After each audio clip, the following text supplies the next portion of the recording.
Tingnan niyo guys yung butterfly, oh. Kasi yung marigold, nag-a-attract siya ng mga insects, but at the same time. Uy! Uy! Jackie got! Oh! Wow, she's fast. I was taking a video and all of a sudden she comes up. Okay, so muntik na. Munti ka na. Jackie, ang init guys sa labas. May heat wave tayo. Uy! Super, grabe. Kung mapapansin nyo, walang tao sa paligid. Kalimitan nito, yung mga bata, sa mga, yung neighborhood kids, mga batang. Kasi marami rin ditong bata. Naglalaro sila dyan. Bibisikleta, marami naglalakad kasi papuntang trabaho. Meron din kasing mga ano dito mga stores na malapit. So yung iba naglalakad lang. Wala kang makikita, may iba nagja-jogging. Pati pusa guys, kakagala lang niya sa loob ng bahay. Sobrang init. So may heat wave warning today and siguro tomorrow din. Grabe. Pumpula ako dito ng mga isang minuto. Sakit agad ang ulo ko. So yan, kakalabas ng pusa, dalawa yung nasa loob. And pinalabas namin sila para, para hindi man sila maboard.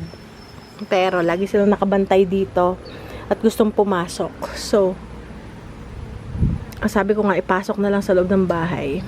Kaya lang ang nangyayari pag nakakulong sila sa bahay ng matagal. Winawasak nila yung mga gamit sa tiny house dahil nga naboboard sila. Tapos yung dalawa yatang pusa ayaw lumabas. Kasi alam na mainit. Kasi dun sa tiny house, air condition guys. Spoiled yung mga pusa namin. Naka-haircon guys, naka-haircon. So sobrang, pero ngayong araw na to, umalis pa rin kami. Meron kaming pinuntahan half day. Umalis pa rin kami. Kahit na mainit. Sabagay, nasa sasakyan naman So, pero ngayong pagbalik namin sa sasakyan, kasi mayroon kaming sinakyan na iba. Tapos, kami. Grabe yung sasakyan, parang, alam mo yung parang ka nasa oven, ganun ka Speaking of oven, nagluto pala ako ng kasaba, hindi ko na napakita sa inyo, kasaba cake. Ito yung paborito ni Mayora na kasaba cake. Niluto ko nung dumating siya 2 beses ako nagluto. So ngayon, kakapasok ko pa lang sa oven. 1 oras yun Kasi, di ba kini-clear ko yung ating freezer, make sure na yung ating freezer siya yung bumababa na yung laman. Medyo marami-rami na ako na-clear kasi, pero meron pang mga lumpiang Shanghai kasi pang yun ang tawag dito, pang emergency. So ngayon guys, meron pala tatanong sa inyo. Ito na yung aking hives. Nang balita, di ba dati, grabe. Yung hives ko. Ngayon, meron akong schedule sa August pa ng appointment ko sa allergist. Dahil ang nangyari, nung nanggaling ako doon sa primary, kasi dapat sa primary doctor ka muna pupunta. Hindi ka pwedeng dumirekta na doon ka agad bago ka ma-refer sa espesyalista, dadaan ka muna sa yung family doctor. So, lahat dito may family doctor. And then, kung meron kang concern, papa-schedule ka muna sa family doctor. Tapos yung family doctor, hanapan ka ng referral, ba kung ano man yan, kung anong klaseng specialist na yung gusto mo. I-refer ka na yung tingin lang magaling. Or silang tatawag na, sige, or tatawagan nila, tapos tatawagan ka. So, nangyari na yung height ng aking hives na grabe. So, nagtiis ako 2 weeks nun. Sabi ko, wala pang tumatawag. Sabi ko, ba't wala pang tumatawag? So, okay lang. So, sabi ko, baka naman Nung 2 weeks na, wala pa rin tumatawag. Ako na ang tumawag. Tinawagan ko kasi binigyan naman ako ng papel. Yung pangalan ng doktor na tatawag. Doon sa office nila. So, ako na ang tumawag. Sabi ko, ako, meron akong referral. Talaga. Alam niyo guys, nung pagkatawag ko, nasayang yung 2 weeks. Sana, tapos na ako. Kaya nga, siguro nakalimutan lang tawagan. Hintay ako ng hintay. So, ako na nga ang tumawag. After a month pa. So, sa August pa ang schedule ko. Tinawagan ko yon. first week of July. So, August pa second week. Habang naghihintay ako, syempre nandun, di ba, pinakita ko sa inyo, Allegra yung ginagamit ko. Which is very effective, guys, ng Allegra.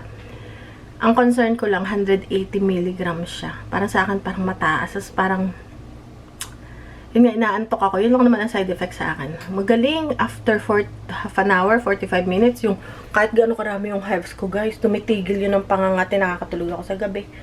Tapos sa umaga, di ba malaki yung hives, umuunti siyang gano'n. Parang nagkukumpul-kumpul lang siyang ganyan, lumiliit.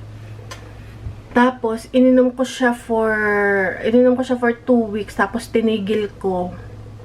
Kasi sabi ko, baka masabrahan. Tinitiis ko 1 week. Tapos nun, nagka-hives na naman ako. Every time may magti-trigger yan, it's either init or pagkain. Naku, na-trigger. So, inom na naman ako. Until before kami magbakasyon. Siguro, ininom ko ulit siya. May tira na lang akong mga 5 piraso. Pero sabi nung pharmacist, pwede ko inumin yung tuloy-tuloy for 30 days. Pero, ininom ko lang siya. Tinigil, tapos ininom ko ulit after 10 days. Tapos, bago ng bakasyon, sabi ko, ititigil ko na kasi wala na akong hives masyado. So, nakabakasyon kami, wala akong hives. Wala akong pangangate. Kahit wala na ako nung antihistamine. Tapos nun, so okay na, tumagal pa ng 2 weeks bago ulit ako nagka-hives dahil itong bunso ko, nagpunta kami ng Walmart. Meron siyang biniling powder. Ito guys. Sabi niya, gusto ko ng magagawa tayo ng popcorn. Sabi niya. Sabi ko, sige, gagawa tayo ng popcorn. Sabi ko, may popcorn pa sa bahay. Okay. Tapos, nakita niya to guys. Nakita niya to. Ito, masarap to sa popcorn. Sabi ko, wag yan. Artificial. Ganyan. So, sabi ko, sige na. Sige. Sabi ko, chicken mo nga kung wala namang wheat or something. Kaya lang puro preservatives. So, nag-popcorn kami that night. Tapos, ang nangyari, syempre kumain ako. Tapos, may powder na So, kanain. Patikim nga niya, masarap. Alam niyo, pagkakain ko nung popcorn na meron ng powder, hala, yan na, nangatin na ako. Grabe yung hives na naman. Dito sa balakang, dito sa hita, dito sa, meron pa dito. Kaya minsan makikita niyo ako sa vlog, maga, minsan yung muka. Hindi ko na to kaya. Ngayon, nung time na niyo, paubos na yung Allegra ko. Pero may tira pang kaunti. Sabi ko, gusto kong mag-try ng ibang antihistamine. So, mga few weeks before nun, nagpunta kami ng Costco. Diba, nung appointment ko sa doctor, nabanggit ng doctor, sabi ko, ano yung magandang antihistamine? Kasi ngayon, iniinom ko Allegra. Sabi niya, sa computer niya, nagpunta ka na ba sa allergist before? Sabi ko, 2000, 21 or 2020. Pandemic nun eh. May binigay ba sa'yo na gamot, antihistamine? Kasi nagpaano na ako dati nito. Kaya lang, hindi naniwala nga yung kinakwento ko dati. No? Hindi naniwala yung allergist dahil wala akong hives noong time na yun. Kinakwento ko lang na ganito. Nasa isip mo lang yan. Sabi, mag-anxiety medication ka. Meron ka anxiety. Sabi ko, meron naman ko talaga akong anxiety. Pero hindi ko ganito na namamantal ako. Wala nga akong mapakita. Wala akong pruweba. Wala akong picture. Parang kinakwento ko lang, kaganon ho ako. Ganyan. So, chinek ng doktor ko. May binigay sa'yo Sabi ko, ito, Sisal, antihistamine. Sabi gano'n, talaga ho. Sabi, bili ka nun. Para habang naghihintay ka, inumin mo. So, sa madalit sabi, 3 weeks ago na yon, pumunta kami sa Costco, vinlog ko yan, ni-haul ko yan sa Costco. Bumili kami nitong Sisal. Kasi ito yung nirecommend ng doktor. Pero guys, yung Allegra, napakagaling niya. Napakagaling. Kaya lang nga, natataasan ako, 180 mg. So, natataasan ako. So, binili ko tong Sisal. Actually, dalawa to, twin pack. Mura lang. Ay, $30 pala. Ganyan. Tapos, dun yung nagka-hypes ako nung last week. Talagang itong popcorn powder na to.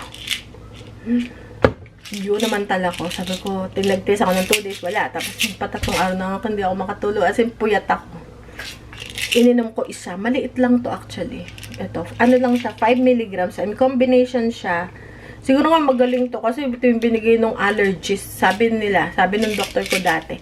Nung nag-refer sa akin na nung 2020 ba yun? 2021. Ito yung isa sa pinakamagaling na allergist dito sa lugar namin. So, siya ay, yung aking iniinom na 180 milligrams ay levocetirizine. Para siyang ano ba yung cetirizine? Zyrtec, levocetirizine at dihydrochloride tablet. Hindi pala to. Iba to. Nung Allegra, iba yung laman. Okay, wait. Nahanap ko kasi gusto ko, guys. Baka sakali na, you know, meron kayong mga ganto-ganto. Pero, syempre, i-consult nyo sa doctor kasi iba-iba naman tayo ng, you know, reaction sa mga bagay-bagay. Yung iba okay na sa ano. Okay, ito yung ininom ko, which is very effective. May konti na lang laman. Pero hindi ko siya agad tinigil bago ako lumipat. Kasi sabi doon, i-taper off mo muna. Sabi, taper off muna. Sa ginawa ko, bago ako tumigil, 2-3 araw akong nag-half tablet. Tapos tumigil na ako. Pero wala, hindi mo na ako uminom kasi nga sabi ko, hindi na ako iinom. Okay na, hindi na ako nagkaka-hives. So, ganun. So, huwag kayo basta titigil na 180 milligrams agad. Tigil, stop, ganun. So, ginawa ko the next day. Nung titigil na ako, alam kung titigil na ako, half tablet lang, pinutol ko. Pinutol ko ulit, pinutol ko hanggang sa wala na. Yan. Ano pala to? Fexofenadine. Fexofenadine, which is very effective din siya. Yun nga lang, ang reaction sa akin, sobra akong inaantok. Dahil nga, kahit na siya ay non-drowsy, ano pa rin siya, nakakantok. Kasi ganun talaga yung side effect ng antihistamine. Anyway, so akala ko ito, ano rin, combination ng fexofenadine at saka ng iba. Ito pala iba. So, ito ay levocetirizine, Sisal, ito. And dihydrochloride. So, 5 milligrams lang siya, antihistamine. Sisal Allergy 24 hours. Original prescription strength. Siguro nga, 55 tablets, oh. Mantala to, 30. Sobrang liit ng kanyang tableta, pero powerful. So, nung umpisa, sabi ko, ano ba yan? Nung una ko tong ininom, sabi ko, ay, wala. 1 oras na, sabi ko, hindi gaya nung aking, nito ngang Allegra na, 40, half an hour. Alam, tigil na yung pangangati.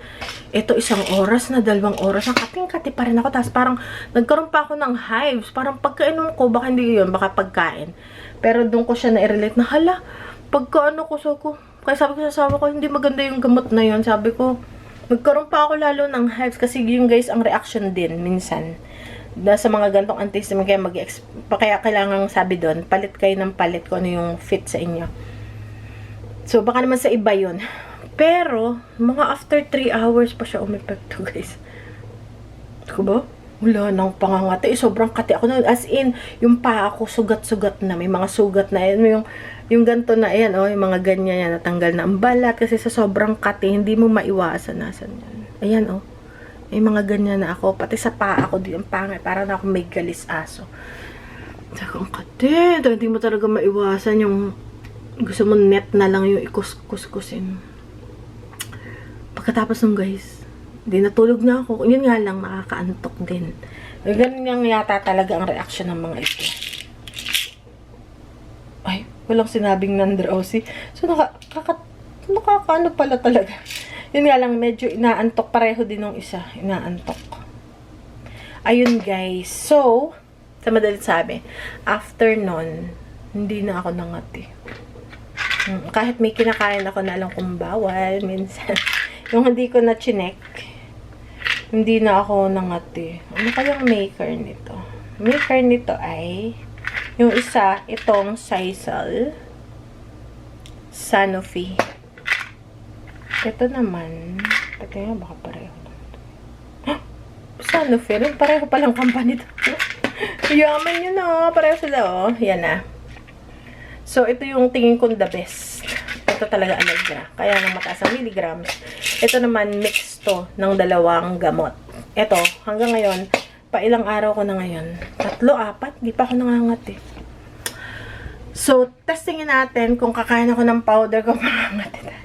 So, yun, so far, wala talaga akong pangangati. So far. So, yun guys, ang update. So, kailangan nyo lang talagang mahanap yung gamot na mag-fit sa inyo. Sa iba, yung meron akong kakilala, hindi yung cetirizine yung isa.